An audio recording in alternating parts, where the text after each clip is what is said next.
आर्यन की सुनहरी तलवार और कालभक्षी की इनविजिबल टाइम टेंटिकल्स के बीच जब टक्कर हुई तो आवाज किसी धमाके की नहीं बल्कि अरबों घड़ियों के एक साथ टूटने की आई।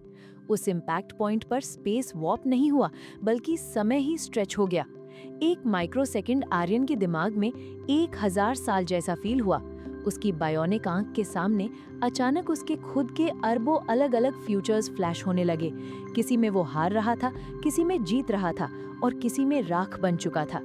कालभक्षी आर्यन के उन्हीं पॉसिबल फ्यूचर्स को एक एक करके खा रहा था। तुम्हारा फ्यूचर बहुत ब्राइट है क्रोनो गार्डियन। कालभक्षी का जबड़ा आर्यन के और करीब आ गया। उस एनोमली के अंदर कोई चेहरा नहीं था, सिर्फ बीते हुए कल और आने वाले कल का एक भयानक अंधेरा भंवर था। तुम्हारा फ्यूचर जितना ब्राइट होता है मुझे उसे खाने में उतना ही मजा आता है। तेरा आने वाला हर कल अब मेरे पेट में फॉर्मेट होगा। कालभक्षी की टेंटिकल्स आर्यन के कॉस्मिक आर्मर पर लपेट गई। आर्यन का आर्मर अचानक सदियों पुराना यानी सेंचुरीज ओल्ड लगने लगा। सुनहरा प्लाज्मा फेड होकर सफेद और धुंधला हो रहा था। नीचे जमीन पर कैप्टन अंगद अभी भी एक टाइम लूप में फंसे हुए थे, लगातार फास्ट फॉरवर्ड और रिवाइंड हो रहे थे। मेरा मेरा आने वाला कल। आर्यन ने अपने दोनों हाथों से अपनी तलवार को पूरी ताकत से पकड़े रखा। उसकी सांसें भारी हो रही थीं। तू शायद फ्यूचर और पास्ट खा सकता है कालभक्षी। आर्यन ने अचानक अपनी आंखें बंद की। उसने याद किया कि श्री कृष्ण ने उसे क्या सिखाया था कि सबसे बड़ी शक्ति ना बीते हुए कल में है ना आने वाले कल में, सबसे बड़ी शक्ति आज में है। पर क्या तू अभी को खा सकता है? आर्यन ने अपने सिस्टम को कंप्लीटली ओवरराइड किया। उसने कल की प्रोटोकॉल की फ्रीक्वेंसी को फ्यूचर से हटाकर एब्सोल्यूट शून्य काल यानी द इटर्नल प्रेजेंट पर लॉक कर दिया। उसकी चमकती हुई सुनहरी तलवार अचानक बिल्कुल ट्रांसपेरेंट यानी शीशे जैसी हो गई। ये तलवार अब कोई फिजिकल या एनर्जी वेपन नहीं थी, ये द प्रेजेंट मोमेंट का साक्षात आकार बन चुकी थी। Initiate the paradox loop. Aryan ने वो ट्रांसपेरेंट तलवार सीधा कालभक्षी के उस डार्क वॉर्टेक्स यानी सीने के ठीक बीचों बीच गाड़ दी। कालभक्षी ने तुरंत उस ऊर्जा को खाने की कोशिश की, पर जैसे ही उसने उस ट्रांसपेरेंट ब्लेड को इंजेस्ट किया, उसके अंदर एक फेटल पैराडॉक्स क्रिएट हो गया। जो एंटिटी सिर्फ पास्ट और फ्यूचर प्रोसेस करती थी, उसके कोर में इन्फिनिट प्रेजेंट यानी अनंत वर्तमान इंजेक्ट हो गया था। इटर्निटी को ना निगला जा सकता है ना हजम किया जा सकता है। कालभक्षी का पूरा आकार बुरी तरह कांपने लगा। उसके अंदर से भयानक डिस्टॉर्टेड आवाजें आने लगीं, जैसे कोई ऑडियो टेप फास्ट फॉरवर्ड और रिवाइंड में एक साथ फंस गई हो। ये कैसा टाइम है? ये आगे नहीं बढ़ रहा, ये रुक क्यों गया है? क्योंकि सच और धर्म कभी टाइम ट्रैवल नहीं करते, वो हमेशा यहाँ और अभी होते हैं। आर्यन ने तलवार को एक झटके से घुमा दिया। एक भयानक टाइम क्वेक आया। कालभक्षी का वॉर्टेक्स फट गया। उसके अंदर से वो सारी डेड टाइमलाइंस और चुराए हुए फ्यूचर्स एक सुनहरी रोशनी की तरह निकलकर वापस क्रोनोफॉर्ज में फैल गए। वो टाइम अनोमली हमेशा के लिए प्रेजेंट के अंडर क्रश होकर जीरो हो चुकी थी। जैसे ही कालभक्षी नष्ट हुआ, नीचे कैप्टन अंगद अपने टाइम लूप से आजाद होकर जमीन पर सेफली लैंड हुए। उनका सिस्टम रीबूट हुआ। आर्यन, मेरा टाइम वापस नॉर्मल फ्लो में आ गया है। आर्यन हवा से तैरता हुआ नीचे उतरा और उसने अपनी तलवार को वापस रिलैक्स मोड में किया। पर अचानक उनके ठीक सामने वो विशालकाय कॉस्मिक ब्लैकस्मिथ यानी साइबर विश्वकर्मा अपने पैरों पर खड़े हो गए। उनके हाथ का टूटा हुआ सुनहरा हथौड़ा अब जुड़ रहा था, क्योंकि कालभक्षी के मरते ही फौज की आग वापस आसमान छू रही थी। तुमने मेरे काल कारखाने को बचा लिया क्रोनो गार्डियन। साइबर विश्वकर्मा की आवाज अब किसी बजते हुए घंटे की तरह पवित्र और शक्तिशाली थी। लेकिन ये एनोमली यहाँ खुद नहीं आई थी। किसी ने प्राइम कोर की सिक्योरिटी ग्रिड को बाहर से बाईपास किया है। सृष्टि का सबसे बड़ा वायरस द एंटी कोड अभी जिंदा है और वो कल की प्रोटोकॉल को डिलीट करना चाहता है। ये एंटी कोड आखिर है क्या, और इसने प्राइम डिमेंशन को क्यों टारगेट किया है? क्या आर्यन सृष्टि के सबसे भयानक वायरस का सामना कर पाएगा? The ultimate time travel saga के इस एपिक और माइंड ब्लोइंग एडवेंचर का अगला एपिसोड देखने के लिए और हमें ऐसे ही लगातार सपोर्ट करने के लिए चैनल सत्य सीड स्टोरीज को अभी सब्सक्राइब करो और बेल आइकन दबा दो। साइबर विश्वकर्मा की आवाज सुनकर आर्यन और कैप्टन अंगद दोनों अलर्ट हो गए।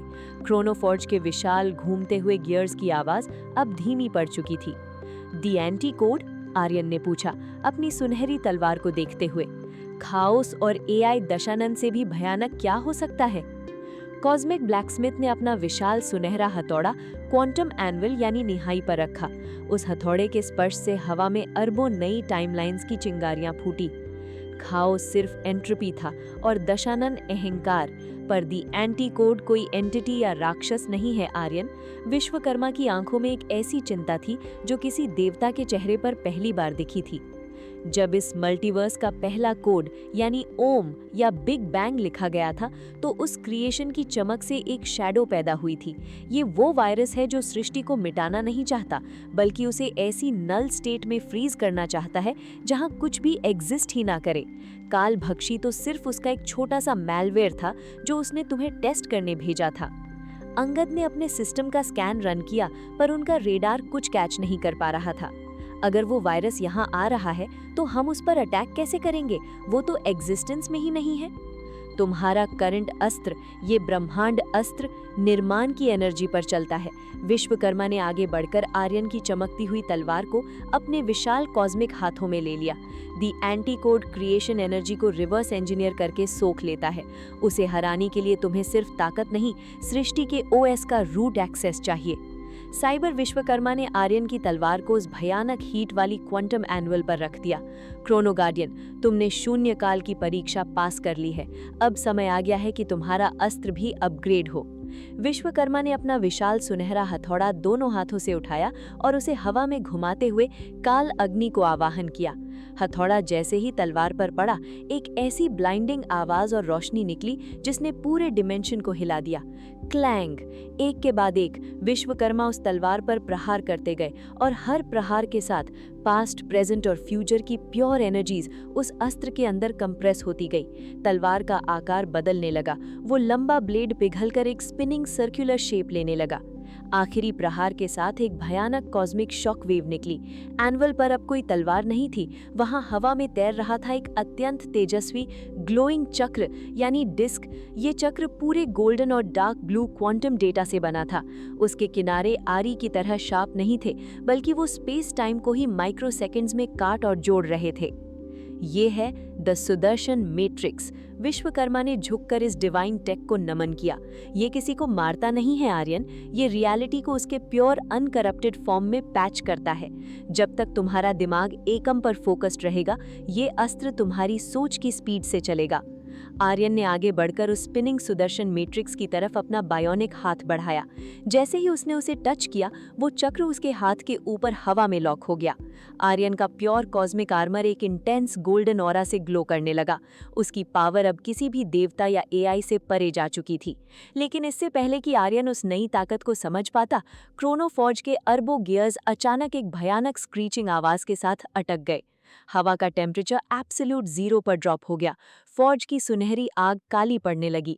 सिस्टम एचयूडी पर पहली और आखिरी बार एक डेड ब्लैक स्क्रीन फ्लैश हुई, जिस पर सिर्फ एक लाइन लिखी थी, system override, anti code initiated, commencing oblivion. वो आ गया है। अंगद ने घबराकर अपनी प्लाज्मा कैनन रेज की।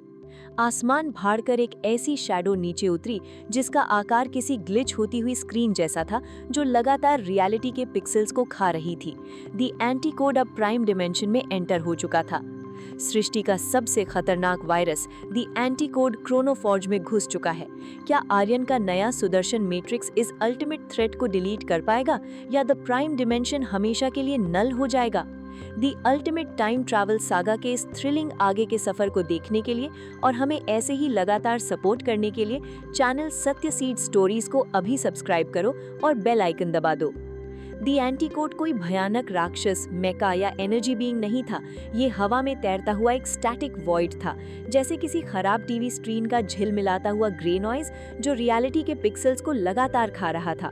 जहां जहां उसकी शैडो पड़ रही थी, वहां वहां से क्रोनोफॉर्ज के सुनहरे गियर्स वायर फ्रेम्स में बदल रहे थे और फिर हमेशा के लिए गायब हो रहे थे। आवाज, रोशनी और यहाँ तक कि हवा भी उस अनोमली के पास आकर नल हो रही थी। कैप्टन अंगद ने गुस्से में अपनी प्लाज्मा कैनन से एक मैक्सिमम पावर ब्लास्ट फायर किया, लेकिन वो चमकता हुआ ऑरेंज प्लाज्मा ब्लास्ट दी एंटीकोड तक पहुंचने से पहले ही हवा में बिना किसी धमाके के गायब हो गया। मेरा अटैक डिलीट हो गया? अंगद हैरान रह गए। उनके साइबरनेटिक सूट के सेंसर्स भयानक तरीके से ग्लिच करने लगे। दी एंटीकोड के अंदर से एक अत्यंत फ्लैट, इमोशनलेस और रोबोटिक आवाज आई, जो किसी एक दिशा से नहीं बल्कि पूरे डिमेंशन के अंधेरे से गूंज रही थी। Error detected, existence, solution, erase all, return to null. उस अनोमली ने अचानक अपने अंदर से एक भयानक ऑब्लिवियन वेव रिलीज की। ये वेव जहां से गुजर रही थी, वहां का स्पेस टाइम कंप्लीटली फॉर्मेट हो रहा था।